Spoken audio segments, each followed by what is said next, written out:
Welcome to Big Hearted Indy, the Citizen 7 podcast about genuine friendship, big-hearted service, and forming whole leaders in Indianapolis. Join your hosts Greg Enos, Don Palmer, and Chris Spangle every episode as they sit down with men who are building, mentoring, serving, and leading across our city. If you want deeper friendships, a clearer sense of purpose, and practical examples of leadership shaped by service, you're in the right place. Today we are talking to Peter Greer and Scott Pothoven. Scott is here in studios with us, and Peter Greer is on Zoom. And we're going to turn to Don today to set up our conversation. Tell us a little bit about Peter and Scott. Well, I'm going to let them do that. But in terms of this topic of too busy for purpose, we came to this because I've always felt that.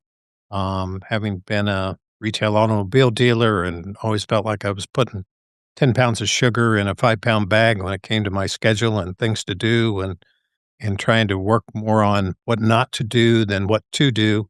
So that's, and from a disclaimer, for me, a trip to see microfinance in the Dominican Republic totally changed my life when I was in my mid-30s. And so that's one of the reasons why we're talking about this. And it's something that I struggle with because I am really a creature of comfort. I live in a comfortable home. I have a comfortable car. Just life is pretty comfortable. And it's sometimes hard to get outside your comfort zone. And I need guys like Greg and Scott and Peter to give me a little punch in the side and say, hey, partner, kind of think about doing something different. So let's hear from Scott. You're a Iowa farm boy. Just tell us a little about your upbringing, kind of family you came from, and just a little about kind of some of the steps in your career. Yeah. Thanks, Don. Greg, honor to be on the show today. So thank you very much for the invitation. So I grew up on a farm in Iowa, central Iowa, Pella area. If you're familiar with Pella Windows, or maybe Vermeer is another big manufacturer there. So a couple great businesses and a thriving town. But grew up on a farm. Didn't appreciate it as a young boy having to go out to work, but now I look back and really appreciate that upbringing and just some of the values that it taught me. Went to a small Christian college up in Chicago, and then worked in Chicagoland for about 20 years or so. Was in Chicagoland. Got into financial planning and investing right out of college. Did that for 15 years. And this may come out a little bit more throughout the conversation, but just felt the Lord tugging on my heart. Had a really good friend. Owned a manufacturing plant and really started to have a vision for business as mission and using the business as a way to share the gospel with people. And part of that led to wanting to do some sustainable business in Africa. And so in 2011, I transitioned out of the financial services world and went and did some of this work in Africa. Didn't move to Africa. We would go back and forth a couple times throughout the year, but really with a heart, again, of creating sustainable jobs and then sharing the gospel. We learned what anybody who has done business internationally learns, and that it's not easy. And I think we had some real relational impact over that time, but over the course of time, the business opportunities just struggled. And ultimately, we decided the Lord was leading in a different direction. In the meantime, I'd met my wife, Jenny. That is what brought me down to Indianapolis. And so that was about 12 years ago. And then 8 years ago, I went back into financial services with Blue Trust, Ronald Blue at the time. Mm-hmm. Many people may be familiar with it, and just, blessed and just love the work that I get to do serving clients now. So let's go back to your upbringing. You say, you value being on the farm. How do you think you're a different person because you grew up that way? And most of the people listening may be in a suburban setting or an urban setting. And how could they substitute that, or how could they make over what that brought to you? Yeah, great question. I think it takes a lot of intentionality if we're in an urban, setting. But even so, one of the things you may have heard this too. If you work with your hands, you rest with your mind. If you work with your mind, you rest with your hands. And that's one of the things. Like growing up on a farm, so I work with my mind. for the most part. Yeah. And so just even getting out and mowing the grass Yeah. in my house, right? I haven't got my wife convinced to put a garden in yet, but just a little Yeah. garden, just some of those things.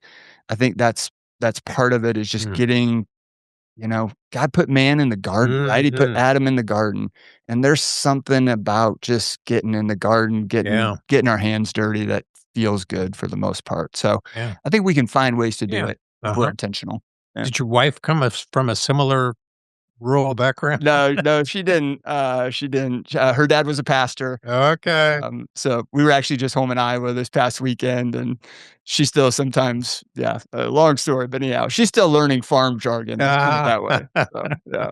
But great. briefly, what compelled you to leave the farm? Yeah. Oftentimes, some young men might hang around and take care of the family. Totally. I would say, and maybe this is a little bit more of my personal, but my dad was the oldest of 8 siblings, grew up in a different generation. My dad's 85.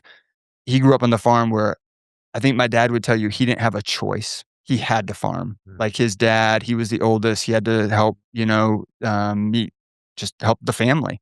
And so when I was a kid, my dad was really intentional about saying, you go do what you want to do. So good.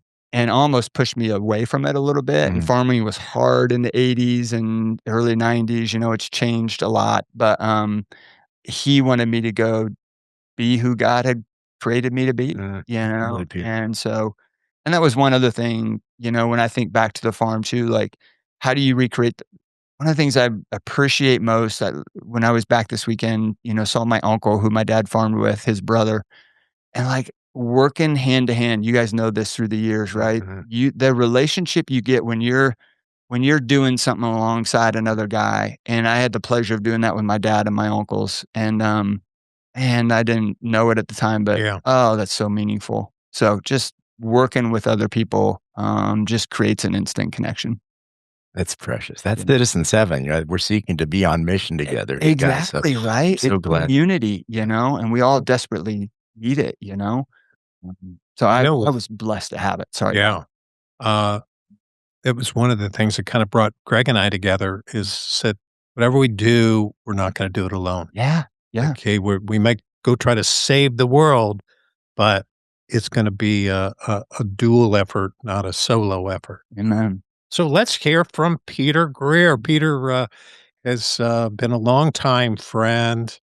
We both love microfinance, and I'm a big a fan of Peter's. He's written several books, one of which was recently on prayer that really spoke to me. But Peter, tell us who you are, where you came from, and a little how you got to this place. Well, no one who is in the room, I wish I was right there with you. For you. Well, there we go. But I am living in Lancaster, Pennsylvania, but grew up in Massachusetts. And my father was a pastor. My mom very active in ministry and also in the public school system. And when I think about the kind of moments that matter, Don, to answer your question, I think about 3 of them. And the first is just that moment of matter where my parents taught and lived out what it looks like to follow Jesus in a real, not perfect, but in a real way.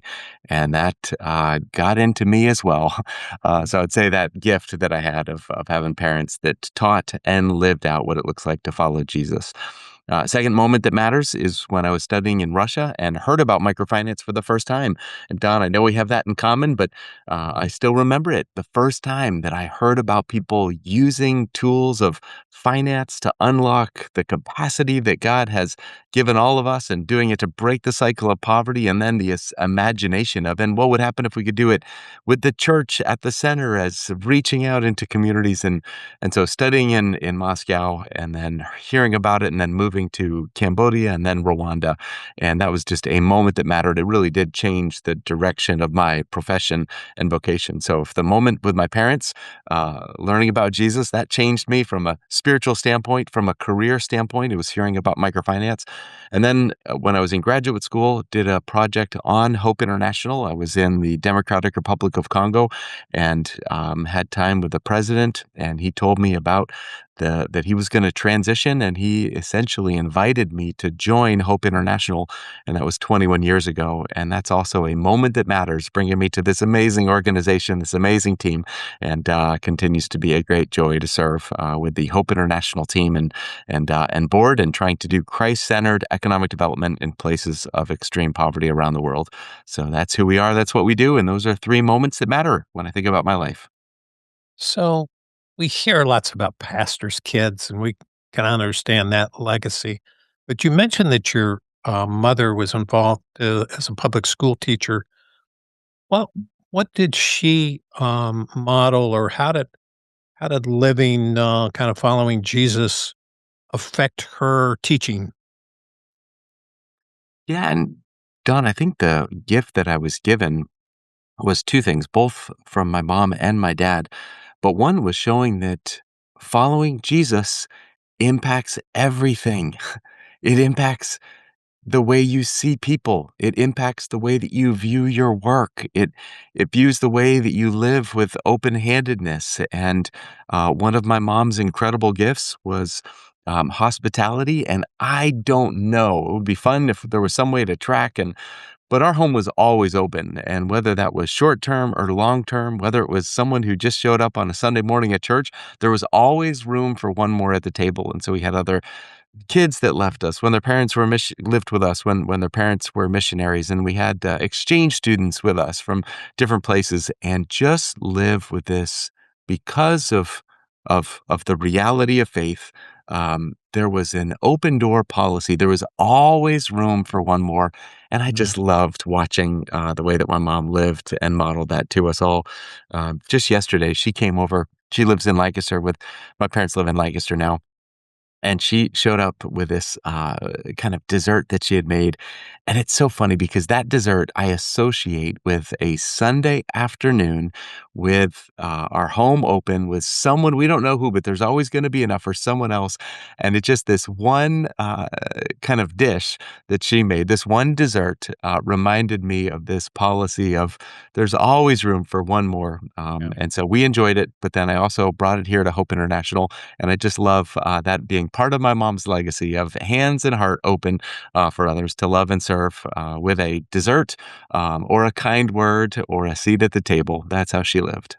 So that's, that generations, and certainly I benefited from my parents and particularly my grandparents' model of hospitality. But how does hospitality different for you? How do you appropriate that? What's that look like in your daily or weekly life? Hmm. Yeah, and one of the pieces that I would say is even upstream from hospitality is I think that God has uniquely wired you and Scott and Greg and myself and everyone else on this call differently. There are different areas, and it can feel ill-fitting when we try to take on the practices of someone else that maybe are not in alignment with the way that God has wired us. And so I think it's wonderful to kind of do this inventory of what are those things that I just light up? It's not even work. It is just a joy. And then how can I use that in building up of others, in sharing Christ's love, in inviting people in? And what does that look like to use the unique ways that you are wired and to use it in service to others? And I just think of my last trip. I mean, it was great because I got to stay with Scott and Jenny. I mean, you guys have the gift of hospitality. That was epic. And I mean, that's a good cup of coffee in the morning. By the way, that's not a beginner. That is an expert level. And I just love that's a gift that they have and they're using it. So I just think full freedom in the understanding. So what's that look like for us in this season? For us, we got really involved in foster care, and that has come at a we don't have that same ability to just see people and invite them over because we're trying to navigate a lot of home dynamics right now. So it looks different in this season, but still with that same heart, and try to figure out what can we do that's in alignment with the gifts that God has given us. And I love the beautiful creativity. And again, Don, you know this, and Scott, you had the opportunity to see, but that really is at the heart of who Hope is as well. Around the world, people living in poverty, they're not waiting for handouts. They have gifts and abilities, and it begins not with an investment of capital. It begins with a question: what do you have? What are the assets that you have? And how can you use those in a way that is providing for your family and a blessing to your community? So I just love that question. What do you have in your hands, and how can you use that in loving God and loving others? Peter, that's so powerful. In my decades long knowledge of you and seeing you first at the Trinity Forum Academy, and the community loved you there. And I was wondering, why did they love Peter Greer so much, coming in and participating? Well, you embody hospitality. That's such a wonderful, powerful story of welcoming. And I was just thinking today, I was at another meeting today when Jesus said, "Go into all the world," he simultaneously had his disciples said, "Andrew, come and see." And he went into people's homes who may or may not have been hospitable, but he always welcomed people into his midst. And that's the secret now, embodied in Jesus at that Last Supper, where he welcomed his disciples, including a traitor, into his table. And I think that's what hope offers to the world, is really the Lord's table. And the communities, the small communities, we'll get into a little bit of what you do, but you've always participated and embodied that. And thank God for your mom and dad who had that noisy, boisterous home. And we were trying to create that as what we try to encourage guys to do, is be courageous. No matter, you don't need a lot. You just need love of Jesus, knowing that you've been welcomed in his family. Go and do likewise. And I've So got well to, said. how does a kid from Massachusetts study in Russia? I mean, I'm thinking I'm really, I went to Purdue, West Lafayette. If I studied in like Lexington or Greenwood, like I'm really stepping out. And like, how does that happen? What was the occasion? Was that an easy thing for you just to say, sure, I'm going to travel not only overseas, but in a communist country? Yeah. You know, and just real quick, Greg, I so resonate with what you said. And all the stats point to a rise of loneliness, a rise of disconnection of relationships. And I think that in this moment of time, hospitality and friendship could just be the open doors for the gospel, could just be the most important postures to have in this particular moment of time. So I love the ways that you're living and equipping and investing and training others. So cheering for you as you have that important gathering this week. That's awesome. And Don, yeah, for better or for worse, one of my greatest assets is a willingness to say yes to whatever the invitation is. And so I think that was it. I don't know that it was great strategy. It was just an opportunity that came up to study. And why not take a semester traveling around? Why not? And I remember I was in Red Square when Boris Yeltsin was having a campaign event. Talk about being there at a key moment in history, and you could see it start to unfold. But then even beyond that, when I had the opportunity to get involved in microfinance, I heard about it. It's so hard for me to get a door. And I remember just checking off all of the "are you willing to" questions when I was applying for a job at World Relief. And it was, are you willing to work in a war zone? Are you willing to work in a place without running water? Are you willing to work in? And my answer was yes for all of them. And I know that is what opened up doors for me to go to rural Cambodia initially, but then also Rwanda, and then spend time in Zimbabwe. And so I just think that willingness to say yes has been my secret weapon. So I don't know. It was not strategic. It just was recognizing the world is changing. I want to learn about this amazing world that we live in. And the willingness to say yes has opened up some incredibly wonderful doors. So you're speaking to a guy that on your survey, are you willing to work in a war zone? No. Are you willing to, not have ready? No. How do you take a guy like me who kind of likes comfort, and even checking half the boxes? How do you get from my my place to your place? Um, Yeah. Well, I would say, Don, again, I'm not going to check your boxes, and I'm not even going to tell you which boxes to check, other than one box, which is, are you willing to follow Jesus wherever he leads you? And that very possibly could not be. And for most of us, it's not going to be to Rwanda because there's an amazing team and the global church is at work. And in most places of the world, it's going to be people in that country serving people in that country. That's just the way that it's going to work. And so I don't think there's any expectation, but I do think there's a posture. And the posture is, my will be done or your will be done. The posture is, I'm going to have my hands closed, or I'm going to say, Lord, lead me and help me to follow you and courageously respond. And I don't think that there is one path that means you go down. I don't think that means that we're going to change. We're going to check the same boxes. And Don, I know you well enough to know that there is that willingness to say, where does God have me? What are the ways that I'm gifted? What are the ways that I'm wired? And if God has given you the ability to grow some amazing companies, to care deeply and uncommonly for employees, do it with all your heart. And if God has equipped you with resources, use them to bless the nations and advance the global mission of the church. So I don't think there is a set response as much to one posture, which is, where you lead, I will go. When you tell me to, I will follow. I think that's the only question. And then that impacts all the others differently for all of us. I find that, and just one comment to that I have a hard time praying that with such an open hand, and it's normally, Lord, give me courage to even partially say yes. Give me courage to, this is what I've got. Help thou my unbelief, right? And that frees me from thinking, hey, I got to be the superstar. Hey, I'm willing to go. I'm not really willing to go, but help my unwillingness. Break me, soften me where I should be, and give me courage and discernment as to what that means in this stage of life, this season, right? Scott or Greg? I was going to pull on this thread a little, and I know you have something to say, but I just want to ask you a question and tie it all together. Sure. How has Peter's yes impacted you? What have you seen and observed there? And in particular, what vision has his yes and your own calling in the Lord impacted what you and Jenny are about right here and now in our city and around the world? Yeah.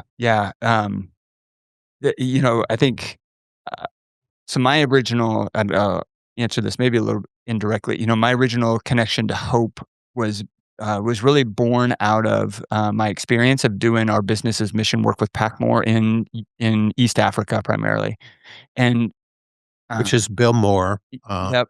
Many people know Bill, and several know Bill, and even going back, you had made a comment earlier, Don, about just relationship and doing things alone. And Bill went to Africa on his own the first time when he had this vision, and he came back and he said, "I'm never going alone again." And that's when he called me and he said, "Hey, would you leave financial planning to come do this?" And I'm like, "I don't know, maybe." God's inviting us. Sorry, like you guys are talking about this.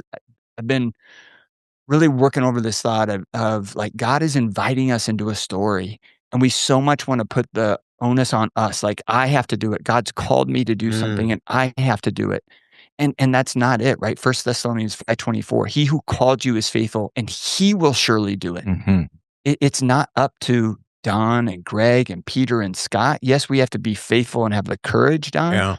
But God's the one who's going to do it when he invites us into these stories, right? And he's just inviting us into these things. One of my favorite Bible lessons, like, as you guys were talking, Peter and John on the beach, right? When Jesus restores Peter and he's walking down the beach and he's telling Peter, basically, you're going to be crucified for me. And John's behind him and Peter turns around and he's like, well, what about him? And Jesus is like, what I have for him doesn't matter. You be faithful to what I called you to, right? Yeah. And so I love what Peter was saying too, like, Don, go build businesses, man, and do that really well. And if God calls you to go on a mission trip, great, go. Yeah. But I don't know, he's got different stories for all of us, The hardest thing that I wrestle with is that comparison of, I want to be more like Don Palmer. I want to be more like Greg Enos sometimes, And it's like, I said, please don't. Yeah. You guys are fantastic, but we do that, right? We compare. Anyhow, but that hope, what Peter does and what hope does is just to take the gospel. And that was one of the things about going to Rwanda, to see how the people of Rwanda, Jenny and I have supported Hope because I love the work in East Africa and just the business. I love the hand up, not the hand out that Hope is about, the microfinance and the multiplication of that. I'm just a huge believer in that. I've seen it. I believe it.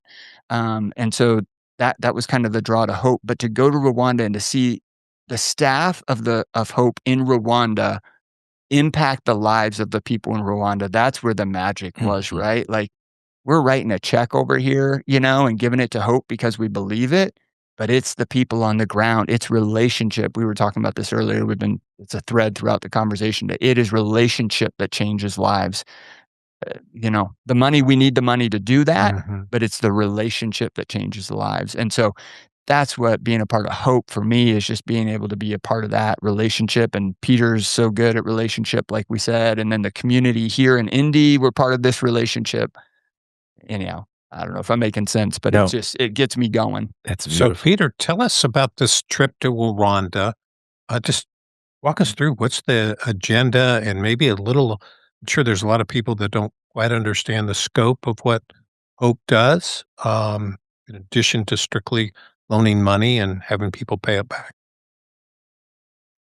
Yeah, and open invitation. Come on, come and see.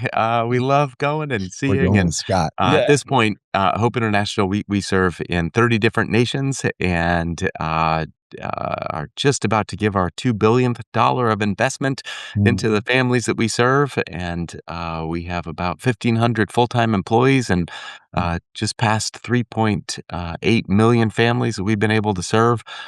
So it's really, I think of it as an opportunity to not go and, a lot of trips, it's what can we do during our week in a different country? And we might sometimes have an overinflated view of how much we can accomplish in a week. And this is very different. It's just to go see, celebrate, and encourage what God is doing through partners, through staff, and the opportunity to meet some of the entrepreneurs that we serve, some of the church partners, and hear the stories and encourage the staff that are doing it every single day.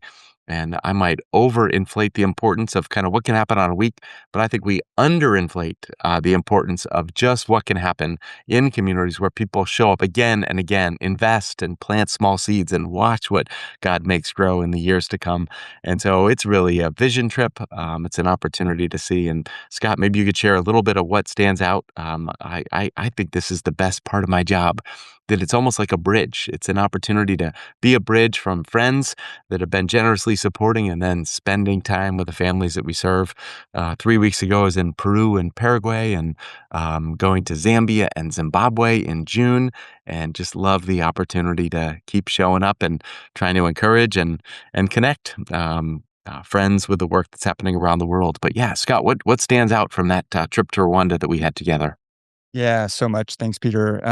One story is coming to mind again, and I touched on it earlier about just seeing the staff, the relationship that the people of Hope have with the people of Rwanda, right? Because that's where, if you guys could probably talk about this for hours, of the people that have impacted your lives, but it's those relationships. And so, one story that stood out is we went to visit a man. We went to see a store in a part of Kigali. And he had actually started with Hope, I think around 10 years ago. He literally had a business in a box. Every day he was just trying to sell a couple things, buy a couple things, and make a little money. And his business was in a box. And his first loan from Hope was $20. Today, 10 years later, he has a storefront. His last loan, he has 2 homes, he has a car, and his last loan from Hope International was $20,000. And he invited us to his home, of course, which is just so the hospitality of, for those of us who have been blessed to be able to travel internationally and especially for me, East Africa, but just the hospitality of people. So he invited us to his home, and he was talking about the way he talked about the staff at Hope. You would have thought he was talking about a family member, just how much they meant to him, how much they walked him through. They not only supported him financially, but they were there to help give business advice. They prayed for him and his family. They were like a family. And so to hear that story, and we heard that over and over again, and to see what Hope is doing to build community through savings groups. I think that was the other thing that was really impactful, to see these savings groups. We went to one group, they were mostly elderly. I think they were all in their 60s or 70s. And their savings group, they were literally. Well, tell them what a savings. Yeah. Thanks, Don. So a savings group is a group of, and Peter, you can correct me, but maybe 10 to 15, 20 people. They come together from the community and they, in essence, form their own bank. And so they pool money together, and then they will lend money out to each other. And they charge interest. So it's a way for them to put some money into a bank, just like a bank would, earn some interest on that by lending it out to each other. Okay. And so those savings groups, each savings group is unique. They have their own amounts of money that they can save. But at this savings group that we visited, the amount of money that an individual was able to put into the bank, in essence, on a deposit per meeting was the equivalent to basically our 30 cents at 30 cents. And so that's what they were able to save. And not everybody could save that much, but that was the that was the cap that they were able to put into it. But to see how they cared for each other and encouraged each other. And then one guy was struggling, especially. And so there were like 5 people in the group that these people have nothing in our eyes. And 5 people, one person brought a bag of bananas, somebody brought some cassavas, and they're bringing it's truly the widow's mite. They're bringing out of the nothing that they have to bless this other guy who's part of the group, because he was really going through a hard time. Yeah. I mean, you see that stuff, it just shakes you. It rattles you. That's so good. Yeah. I think Chris had a question. Yeah, we have a couple questions. So if you join us on Zoom every Monday, the last Monday of the month at noon, you can ask a question live here on Zoom and watch it. Just join our email list at citizen7indy.com. That's the number 7. And you can join us or catch this later live on YouTube and Apple Podcasts and Spotify. So Richard asks, what and where do you see great risk, reward, adventures in our changing world today? Peter or Scott? Peter, I'll let you go. I feel like you might have a better view of that. Yeah. So I think when I look at just the last few years in particular, that has been this tendency in the midst of volatility and uncertainty to say, let's take a step back, let's figure out what's happening, and then let's get engaged. And that is completely understandable. And in many ways, that is a wise approach when it comes to the businesses that we run. And yet, I think that if we do that approach, we miss out on the greatest moment, which is when there is volatility and uncertainty. Individuals are open in a way that they might not be when everything is just comfortable. And when I think about what is happening over the last few years, in Ukraine, as an example, the last 4 years has been so much challenge and pain for Ukrainians. And we've been able to help certain entrepreneurs that were fleeing the violence in the East and to reset up, to restart their business, to provide for their families. And in many ways, if we were just kind of a commercial entity trying to maximize return, you would say this is a terrible time to have more investment in a country that is facing so many challenges right now. And we think that's exactly why we exist. We can take those risks, and it's just amazing to what happens, to see the doors that open, to see the relationships that deepen and develop, to see the opportunities that arise.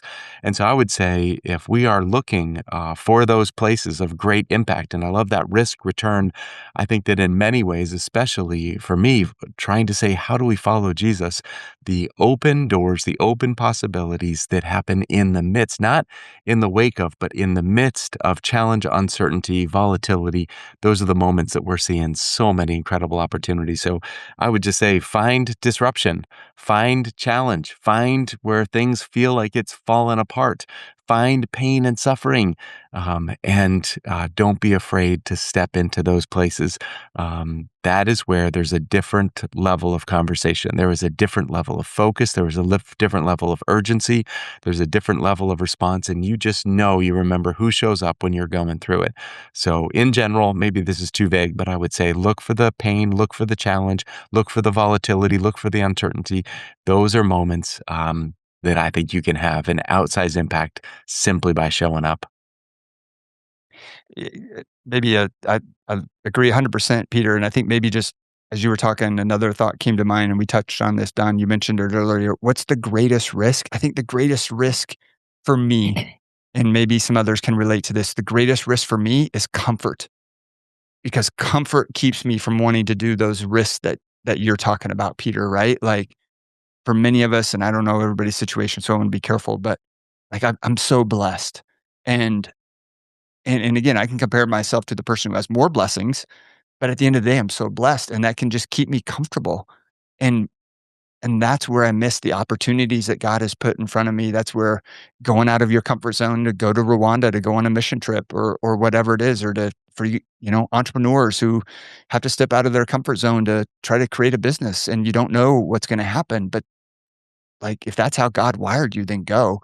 But I think it's our comfort. I think in some ways, um, in a lot of ways, maybe, right? Like God has blessed us so much, but give me grace on the spiritualization here. Maybe the devil's allowed us to be so blessed because he knows when we're so blessed, we become useless at times, for me.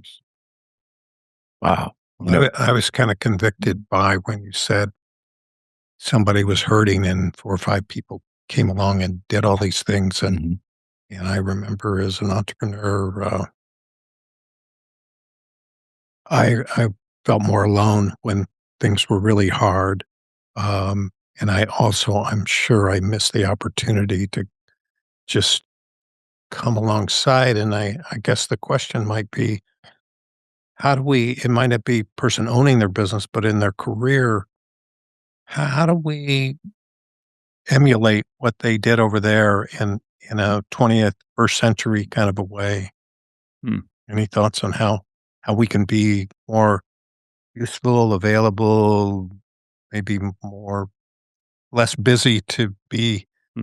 present? Yeah. Um, a couple things come to mind, Don, and I think um, I get stuck in that thought of I have to fix it. Right. When I know somebody's who's hurting or in need or not, Yeah. whatever, is I have to fix it. I have to have the magic answer. I have to say the right thing. Man, confession, even today, like I want to say something good, and it's like, I don't know. But when somebody's hurting, what do they need? They need people. They just need somebody to come to them. Mm, And so I think the first thing we do when we know somebody's hurting is just go. yeah. Just maybe it's just sitting there, maybe it's Yeah. sitting on a couch like you and Greg having a cup of coffee, right? Like I just want to know I'm not alone because you said it, right? You feel isolated Sure. and then we feel alone. But we have to have our awareness. We have to have our eyes open, and maybe all of that. You mentioned Peter's Yeah. book on prayer earlier. Like it starts with praying, God, change my heart. Yeah. You got to change my heart first. Mhm. Help me to have that heart of compassion. Peter, thoughts on that? And do we have any other questions? No, I love that. I would just say I thought the same thing, Scott. Presence, prayer, and then specific generosity. Those three things. When I think about the most challenging times that we went through as a family, and I'll never forget just the first day we're going through it. It was a really complex situation with foster care, and our friend showed up with a tater tot casserole and hugs, and not a lot of words, not a lot of this is what it means in the grand scheme, just like with us in the middle of it. And I always think of a tater tot casserole and a hug as exactly what we needed in that moment. And so my guess is we all can think about those moments when we know someone showed up, and maybe we need to remember those. We need to tell those stories because then we're on the lookout. Who is hurting today? And unfortunately, when people are hurting, I don't want to say the wrong thing. We come up with all of these reasons, and maybe it's just a little bit of food and a hug, and that's it. But I think that's pretty powerful. Just one thing that I saw, it was 3 weeks ago when I was in Peru. I was in a rural part of Peru, and this community was incredibly poor from a financial standpoint. And not many people understand, but the price of oil right now is really having a disproportionate impact on people in poverty because everything is getting more expensive. And when you live with very little margin, food prices go up, like all of those key things, and it just becomes much more expensive. And the people that can least bear the change are those that oftentimes have a disproportionate weight. So anyway, within this community, food insecurity was real. Like there just is not enough food. And they started showing up every day at noon. Everyone brought the little bit that they had, and they made a community meal, and everyone kind of brought something. And it was almost like a, modern day jambalaya or a modern day Book of Acts chapter 2, where they showed up and they gave what they had from their fields or from their trading. And it was one meal that they enjoyed together.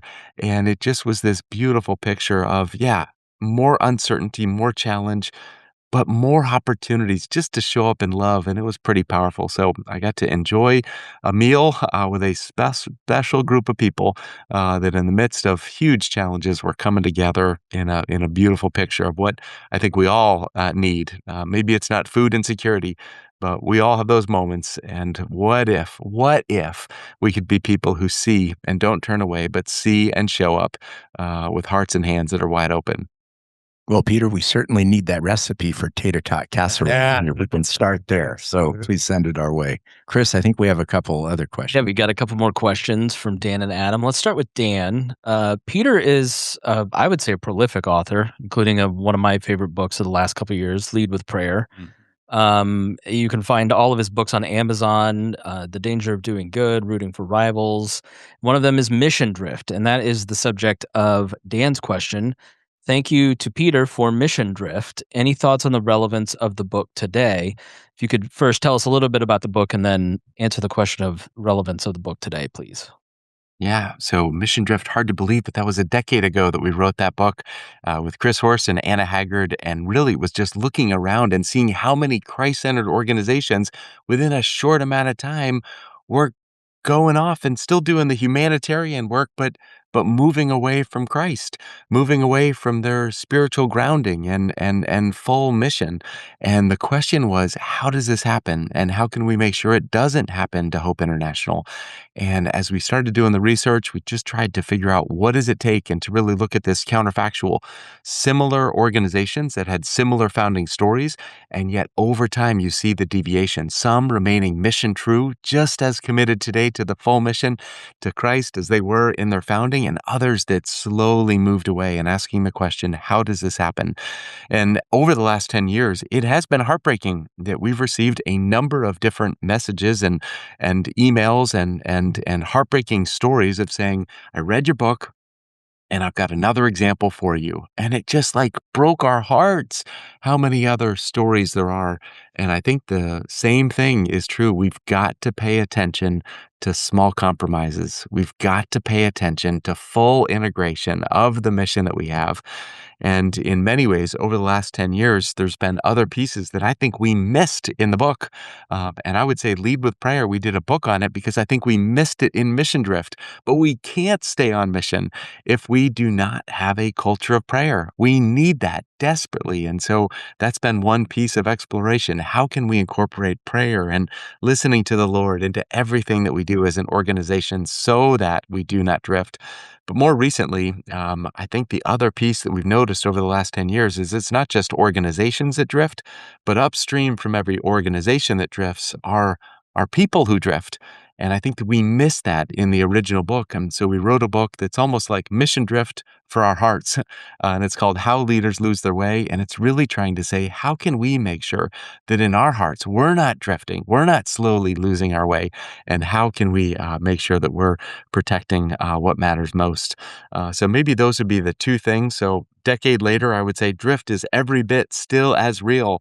But in addition to what we wrote about, I think prayer and paying attention to personal drift in our lives are the pieces that I would probably emphasize even more that I think we missed in that original book.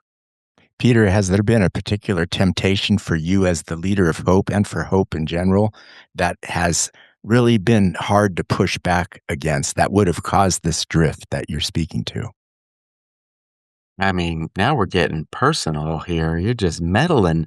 And, for better or for worse, I don't write books out of expertise. I write it out of an understanding of my own vulnerability and my own weakness and my own questions and curiosity. And so, yeah, we're just talking about those things. I find it, we have staff prayer every day, and almost every day, today included, it was at 11 o'clock Eastern, and I've got so much on my calendar. And and I was like, oh, should I go? And I know the answer, but it's like a daily decision. It's like a daily. So that's one that I keep struggling with is, will I prioritize prayer? Will I make sure that I am grounded in the word before I touch my phone? Will I today make sure that I have the habits and practices that I know are important, and yet I still struggle to make them happen? So that's maybe one issue. I think the other one that I've been thinking about just personally is the tendency for drift, personally and professionally. I think that we can expand to new opportunities that might be good, but we might be expanded beyond our areas of competency, and we might get very mediocre at a lot of things. And so I think the regular question is not just, is it good or is it important, but is this also the right thing for me to spend time on? Is this also the right thing for us as an organization to spend time on? And we've got invitations to go into all kinds of new countries. And my default is, yes, there's need, let's go. But how can we make sure we're doing it with health, with excellence, and ultimately with a core commitment to the mission that we believe God has given us as an organization? So the tendency to be shallow, the tendency to expand beyond our competencies, the tendency to be stretched thin in our life and daily habits and practices, I feel all of those today. I'm not even talking about yesterday. Those are all the ones today that I feel a real challenge. But again, maybe the gift of the writing projects is I am regularly reminded that I know how easy it is to drift. And so, Lord, help us to stay on mission personally and professionally. Lord, help us to stay on mission to what you have invited us to be a part of. And yeah, the regular reminders of just how easy it is to drift and just how much we need God's grace today and tomorrow to live and serve on mission. Thank you. So let's take on our next question from Adam. This is both to Peter and Scott. Both of you have been on a journey learning sustainability in ministry and the value of Sabbath life.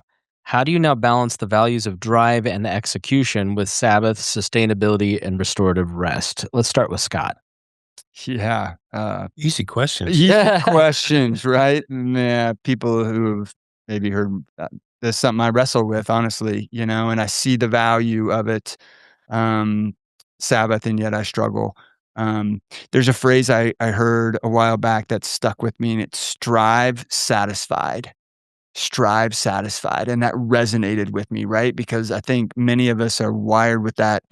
Yeah, we do want to strive, and there's something like we want to, we feel like the Lord has given us an opportunity to do things. Sometimes it can be in our flesh, but I think for a lot of us, I honestly believe a lot of us have a desire to strive because we want to bless, like we want to do good things for the Lord. And I always need to look at my heart. Our heart is deceitful above all things. So I need to check my heart. Where's that striving? Is it for me or is it for the Lord? But I want to strive, but in that I need to be satisfied too. And I need to be content. And so, the Sabbath thing is something that I'm working on. My wife would tell you that I'm not great at it, but I see the value of it. And I want to grow in that area because I think the Lord has called us to that and he wants us to rest. And I think when we work, but we have to work for 6 days too. That's the other thing. I think sometimes maybe we don't do as much in the 6 days so that we can rest on the 7th. And so work for 6 days and then be able to rest on the 7th. So yeah, just some initial thoughts, but certainly something I'm wrestling with as well. I say we have lousy Sabbaths because we have lousy work often. Yeah. They go hand in hand. They do, don't they? You're exactly right, Greg. Good way to put it. Peter? Yeah, and I think my interpretation of the question was also that idea of sustainability and what does that actually mean and personal. And I love what you said about just the personal application, Scott. But I think there's also this question about sustainability for our teams. And I think that in the pursuit of noble causes and missions and great businesses, we sometimes can trample over people. And I think that when I read scripture, it talks not just about the work that we do and the result, but it talks about the way that we pursue it. And I think for us, the question is, as we go about these noble causes, and this includes churches and nonprofits that not always are known for the way that we treat employees. I think that matters to God. And so, one real simple way that we do is we want to track people in the red. How many people are operating in an unsustainable way? How many people are giving so much that their family actually resents the organization? How many people are doing this amazing work, pouring themselves out, but it's workaholism that is somehow celebrated in a cause of noble Christian service? And so we want to pay attention to that. So how the team is doing matters deeply to me. And so we have a performance monitoring software. I was just looking at this last week, but that looks at weekly. How are we doing? And how many people on this kind of Likert scale, 1 to 5? How many ones and twos do we have right now? All things considered, how are we doing in life and work? Like just a real vague question, but it's like, hey, how are you doing? And it allows us to spot difficult times and departments. We look at the average department by department, and we can really track how we're doing. And then we do best Christian workplace. And then we have a separate one about spiritual integration and staff engagement survey. And so I think step number one is to actually have a sober assessment personally and organizationally. And if we want to have sustainable work, we've got to have sustainability in the way that we engage as a team. And one of the best things that we did recently was we encouraged staff to go on a digital fast. That is good for our soul right now. And to give permission to say, hey, over this period of time, we're going to try to be completely screen free, and it's optional, but for us, we're gonna model it. We're gonna try it, and the feedback was just so incredibly positive that it allowed our hearts to get out of the danger zone. It allowed us to slow down. And as you were saying, Scott, I think that actually ironically improves productivity the other days of the week in the way that we're wired. And then the last thing is that if someone sends an email on Sunday, just our organizational culture is in love. We say, hey, thanks so much. I got your email, but we don't respond on a Sunday. And just a simple way of shaping the culture of hope, which is Sabbath. We want to practice together. And I know what happens if I start sending emails on Sunday, that sends a very clear message to the organization. And we want to send a very different message, which is, hey, we know you work really hard. This is a day that is different. And it is not a badge when you're working at, Sunday afternoon. No. That's a day that we want you to be plugged in with the people and relationships that matter most. So I do think listening to the global team, identifying areas of struggle, responding appropriately, and then also setting an organizational culture that sees and celebrates at least 1 out of 7 to be a day that is different in the work that we do. So maybe we're about at our time, but hope does a lot of work through the church, which makes it a little different in terms of some other microfinance or NGOs. But what have both of you learned? We've got mega churches, we've got people who consume, they see themselves more as a consumer of worship than perhaps what have you learned about the church from your overseas experience that we could apply to better be the church here in Indiana? I've got to hop off in just a minute here. I know our time is just at the end, but just real quickly, I get so inspired by reading the book of Acts for so many reasons, but I see it happening in today. And what was a model of what changed the world, turned the world upside down. I just have to believe those same principles are at work right now. And the same thing. And what is it? those small gatherings matter. And whether a savings group or microfinance institution in and through the local church in the places that we serve, or if it's that same principle in our own communities, it works. Those relationships matter. And I think we got to go back to shared meals and circles instead of rows. I think that matters a whole lot. And then the second piece that we saw is, and they shared, they lived generously in the way that they went about their work. They were like, what can we do to show up together? And there is a highly individual interpretation of the way that we live out our faith for some of us. And I think we've got a lot to learn from the global church right now. And so I just long for those things that I have seen around the world, an energized church on the front lines of loving and serving. I want them to model for us. And if you haven't read a new book by Jeff Galley and Phil Smith called The Way Back to One Another, it's essentially learning some of these lessons of what it looks like, taking some of the principles around the world and then applying them to the places that we serve here as well. So anyway, super grateful for the way that we're seeing that lived out and long for even more of that today.